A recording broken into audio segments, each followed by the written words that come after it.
ব্রাহ্মণবাড়িয়ায় নাটাই গ্রামে আধিপত্য বিস্তার নিয়ে দুই গ্রুপের সংঘর্ষ, নিহত এক। খায়রুল কবির, ব্রাহ্মণবাড়িয়া প্রতিনিধি, কসবা টিভির ডেস্ক রিপোর্ট। কসবা টিভি, হৃদয়ে বাংলা। ব্রাহ্মণবাড়িয়ায় আধিপত্য বিস্তারকে কেন্দ্র করে দুই গ্রুপের সংঘর্ষে নিয়াজুল মিয়া নামে একজন নিহত হয়েছেন। এ সময় আহত হয়েছেন আরও অন্তত 16 জন। গতকাল বুধবার 14 মে বিকেলে সদর উপজেলার নাটাই গ্রামে সংঘর্ষের এই ঘটনাটি ঘটে। নিয়াজুল মিয়া ওই গ্রামের তোতা মিয়ার ছেলে। পুলিশ ও স্থানীয় সূত্র জানায়, উপজেলার নাটাই ইউনিয়নের চান্দের গোষ্ঠীর সঙ্গে সলিমের গোষ্ঠীর দীর্ঘদিন ধরে বিরোধ চলছিল। এর মধ্যে সোমবার 12 মে রাতে সলিম গোষ্ঠীর এক যুবক চান্দের গোষ্ঠীর এক বাড়িতে ইয়াবা সেবন করতে যান। এ সময় চান্দের গোষ্ঠীর লোকজন বাধা দিলে বাকবিতণ্ডা হয়। পরে দুই পক্ষের মধ্যে হাতাহাতি ও রাতে সংঘর্ষ হয়।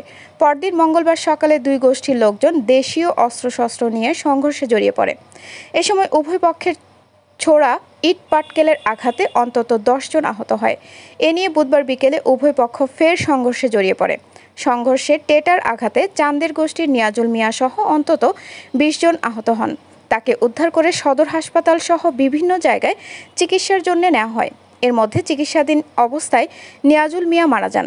নিয়াজুলের মৃত্যুর খবর এলাকায় ছড়িয়ে পড়লে বিক্ষুব্ধ জনতা প্রতিপক্ষের শতাধিক বাড়িতে অগ্নিসংযোগ ও কয়েক কোটি টাকার মালামাল লুটপাট করে নিয়ে যায়। ব্রাহ্মণবাড়িয়া মডেল থানার ভারপ্রাপ্ত কর্মকর্তা ওসি মোহাম্মদ মোজাফফর হোসেন জানান, সংঘর্ষে একজন নিহত হয়েছেন। দোষীদের শনাক্ত করে আইনগত ব্যবস্থা নেওয়া হচ্ছে। এলাকায় অতিরিক্ত পুলিশ মোতায়েন করা হয়েছে।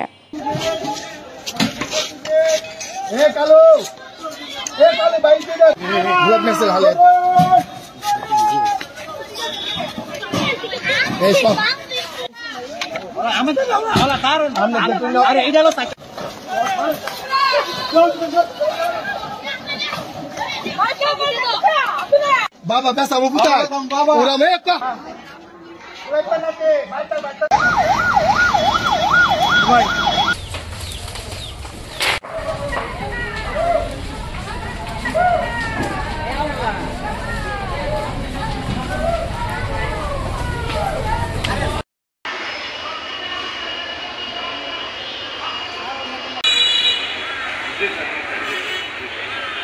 কসবা টিভির সংবাদের সাথে থাকার জন্য ধন্যবাদ জানাচ্ছি। পরবর্তী সংবাদ পেতে আমাদের চ্যানেলটি সাবস্ক্রাইব করে রাখুন। হৃদয়ে বাংলা, কসবা টিভি।